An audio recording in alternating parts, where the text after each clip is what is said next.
ఇంతలో ఎక్కడి నుంచో తెలియదు కానీ రూమ్ అంతా పొగల్లుకుంది. ఆ అరుపులను ఆ ఇంట్లోని ప్రతి అణువు నుండి ప్రతిధ్వనిస్తుంది. అందరూ భయంతోనే ఆ చీకట్లో మెల్లిగా మెయిన్ డోర్ వైపుగా అడుగులు వేయడం మొదలుపెట్టారు. సూర్య డోర్ ఓపెన్ చేద్దామని ఎంత ప్రయత్నించినా డోర్ మాత్రం తెరుచుకోవడం లేదు. ఎలా అయినా వాళ్ళ చేతిలో ఆ క్యాండిల్ వెలిగించాలని ట్రై చేశారు. అలా ట్రై చేస్తూ మొత్తానికి ఆ క్యాండిల్ని వెలిగించారు. రూమ్ అంతా పొగతో కప్పి ఉండడం వల్ల అంతా మసగ్గా కనిపిస్తుంది వాళ్ళకి. ఆ గొంతు ఎటు నుంచి వస్తుందో చూద్దామని క్యాండిల్ పట్టుకొని వెతకడం మొదలుపెట్టారు. అలా వెతుకుతూ బాల్కనీ దగ్గరికి చేరుకున్నారు. బాల్కనీలో ఎవరో ఉన్నట్టుగా అనిపించింది వాళ్ళకి. రూమ్లో ఉన్న వాళ్ళంతా అక్కడే ఉన్నారు, కానీ ఆ బాల్కనీలో ఎవరిదో నీడ కనిపిస్తుంది.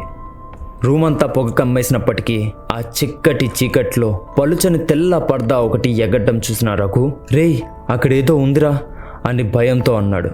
నలుగురు అటువైపే తీక్షణంగా చూస్తున్నారు. వాళ్ళు చూస్తుండగానే ఆ నీడ మెల్లిగా పెరగడం మొదలైంది.